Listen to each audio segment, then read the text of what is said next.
Bueno, les voy a contar que en mis distendidas lecturas del pasado verano tropecé bruscamente en una célebre novela con la siguiente apelación al lector, cito: perdónenme que les diga que odio a los críticos.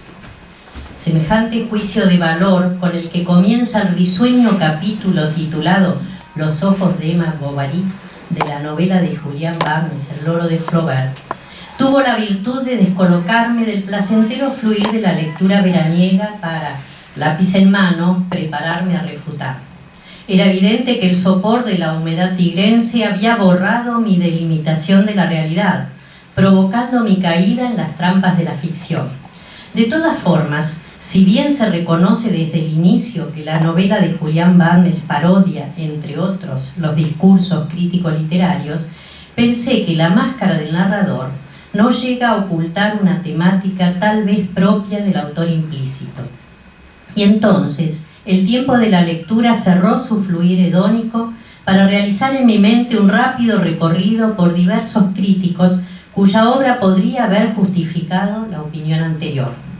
Afortunadamente, aún resonaban en mi mente las palabras de Javier Cercas, que, coincidiendo por supuesto con Vargas Llosa, sostiene, cito: la historia y el periodismo no toleran las mentiras. La novela está obligada a ella, porque es su instrumento de acceso a la verdad. Pero dejemos esta introducción tal vez demasiado tangencial y centrémonos en el texto que nos ocupa. La segunda edición de Las redes invisibles del lenguaje, la lengua en y a través de Borges, de la doctora Graciela Ricci. Pienso que el libro que con gozo hoy presentamos en la Academia Argentina de Letras podría ser la refutación más sólida para semejante y tal vez risueño juicio de valor del narrador del loro de Flaubert. En efecto, considero que el estudio de la doctora Ricci nos propone a los lectores asiduos y jubilosos de Borges una de las más coherentes apreciaciones críticas. Esta virtud, desde mi punto de vista, proviene principalmente de un hecho no siempre frecuente en la crítica de la obra de Borges, como ya ha citado el doctor Barcia. La solidez del marco teórico de la doctora Ricci en ninguna oportunidad ensombrece el texto analizado. O sea, siguiendo nuevamente a Javier Cercas, cito: su método está al servicio del texto. Pero el tiempo apremia, y entonces pasaré a seguir el sabio consejo de un profesor estadounidense que, como todo norteamericano, transfiere la clásica practicidad norteamericana a todo ámbito de la vida, incluso a las humanidades. Él me aconsejó hace tiempo: cuando el tiempo apremia, es suficiente centrar la exposición en tres aspectos: qué dice un texto, cómo lo dice y por qué lo dice. Intentaré entonces responder a los dos primeros interrogantes y reservaré el tercer aspecto, tal vez el más sustancioso para ustedes, para las palabras de la autora. ¿Qué dice entonces Las redes invisibles del lenguaje, la lengua en y a través de Borges? Veamos. Ricci estructura su libro en 5 partes. La primera, denominada comunicación, traducción, transducción, delimita un sólido marco teórico de acuerdo con los conceptos de Yuri Lotman y Didier Sier acerca de la complejidad de la comunicación, que se presenta como una forma particular de traducción, cito, de un tipo de espacio y de competencia conceptual en el espacio del otro, con la mínima pérdida posible de información. Transfiere luego estos conceptos a la traducción metafórica, especialmente a las metáforas cognitivas que tienen que ver con la estructura profunda de la mente. Finaliza esta sección con la traducción del espacio en la obra borgesiana, haciendo un abordaje lingüístico estructural al cuento La casa de Asterión.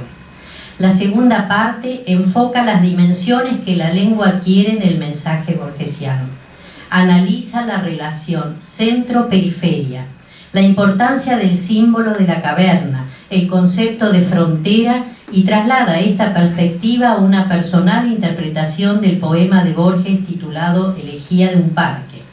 Enfoca en el poema la reiteración, cito, como clave estructural, diferenciando elementos nucleares y elementos periféricos.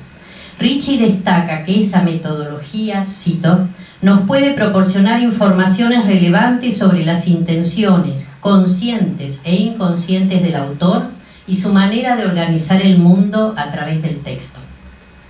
Completa la crítica luego un exhaustivo análisis de la casa de Asterión, comenzado en el apartado anterior, pero esta vez desde el punto de vista intralingüístico, a fin de ejemplificar el concepto de infinito, según la teoría de la mente intralingüística del psiquiatra italiano Giampaolo Sasso.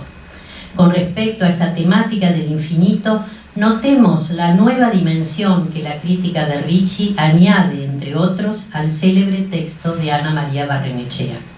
En el tercer apartado, la autora retorna a la teoría de Lotman sobre lo especular, de la que deriva su concepto de frontera móvil. En nota al pie declara, cito, el concepto de frontera móvil como epistemología alternativa es una elaboración personal construida a partir de textos de Yuri Lotman, Fernando Ainsa y Walter Mignolo. Observemos la original apreciación que la doctora Ricci desprende de ese concepto al transferirlo, cito, a la obsesión de Borges por los espejos y los laberintos. Ambos repiten un proceso de pensamiento colectivo que es dual, constante, siempre en busca de una meta elusiva, de un centro que solo existe como ausencia porque será siempre el reflejo especular de algún otro centro invisible. Fin de la cita. Y cierra la crítica con esta apreciación, cito, la genialidad de Borges reside, creo, en haber transformado la dualidad en desdoblamiento, y es este desdoblamiento el que hace que vida y literatura adquieran para este escritor la misma valencia. En el mismo capítulo, Ricci muestra los efectos lingüísticos y estructurales de la especularidad en una conferencia de Borges sobre literatura fantástica, y especialmente en su obra, que, cito, origina intertextualidad con sus propios textos, con claves, llamadas y reiteraciones que van de un cuento a otro.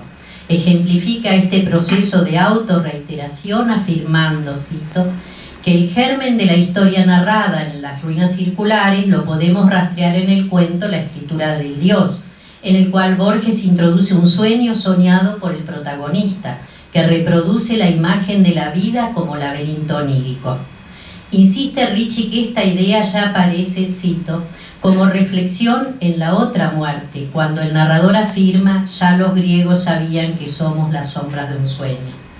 En la cuarta parte, denominada Los hilos invisibles del lenguaje, Ricci postula las relaciones de la obra de Borges con el gnosticismo y más precisamente con el proceso de la opus alquímica. Estos conceptos son trasladados con maestría al análisis de un temprano texto de Borges titulado Boletín de una noche toda, que dialoga precisamente por su misticismo con el más célebre Sentirse en muerte. El último apartado se denomina Leer la lengua de lecturas y escrituras. Ricci en principio analiza el proceso de lectura desde el punto de vista de las ciencias neurocognitivas para luego aplicarlo a la lectura de Borges. La crítica muestra y demuestra la gran influencia de la reiteración en la memoria emocional de Borges y por lo tanto de su escritura. El siguiente capítulo se centra en el modelo cognitivo en Borges, modelo triádico, laberinto, espejo, enigma, que la autora desmenuza en múltiples y enriquecedores ejemplos.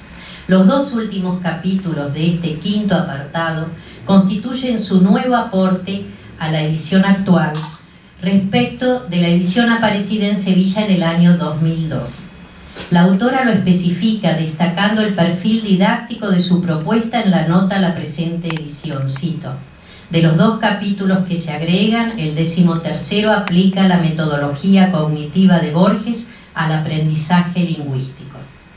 En las estrategias de Borges aplicadas al aprendizaje, Ricci enumera 9 procedimientos de la escritura de Borges que desde el punto de vista de la catedrática, cito, facilitan los cambios cerebromentales y la activación de la función elaborativa en el proceso de aprendizaje. A continuación desarrolla 3 procedimientos. En primer lugar, la investigadora destaca la importancia de la reiteración auditiva practicada por Borges, y la relaciona con la percepción de la alteridad. Luego explica desde la neurolingüística la pluralidad de perspectivas que lleva al autor a elaborar sus célebres paradojas y la metáfora del laberinto.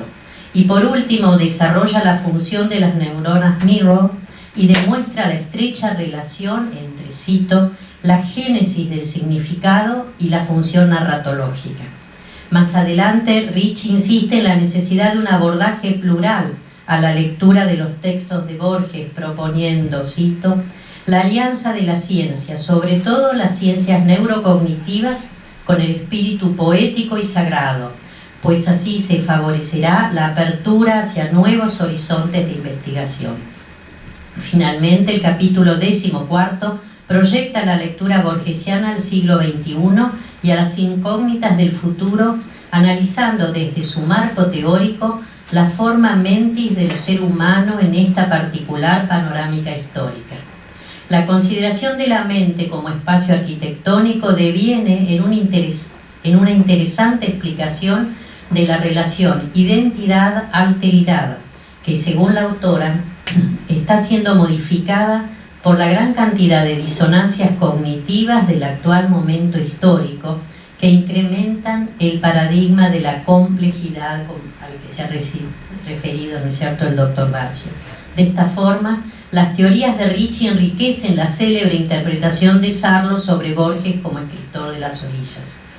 Con respecto a la siguiente pregunta, ¿cómo lo dice?, vemos que el discurso de Ricci ha girado en esta segunda edición hacia un perfil más didáctico. Por ello, la autora, de sólida trayectoria docente en las universidades de Milán y de Macerata, amplía considerablemente varias notas a pie de página. Pone especial énfasis en aclarar conceptos clave de las ciencias neurolingüísticas y, cito, comentar algunos procedimientos estratégicos recabados de mi experiencia profesional. Estas notas, a su vez, detallan la lectura atenta de los nuevos aportes críticos surgidos en el período entre las dos ediciones. Claridad, precisión, rigor académico, fluidez del discurso y, sobre todo, absoluto respeto por los textos de Borges resumen nuestra respuesta a la pregunta sobre cómo la autora presenta sus ideas. Todas estas virtudes responden a la intención del libro, que la doctora Ricci sintetiza en la cordial invitación al lector con la que comienza esta segunda edición. Cito: estoy convencida de que leer a Borges produce cambios en el modo de percibir el mundo y espero que este libro pueda demostrarlo.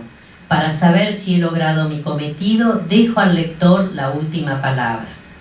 De esta forma, la apelación a nosotros, los lectores de la doctora Ricci, refuta la cita antagónica del narrador del Loro de Flaubert, que abrió esta exposición, delimitando un espacio textual para los lectores asiduos y jubilosos de Borges, para que nosotros podamos descubrir, y termino citando parcialmente a Borges, la inminencia de una revelación que felizmente se produce.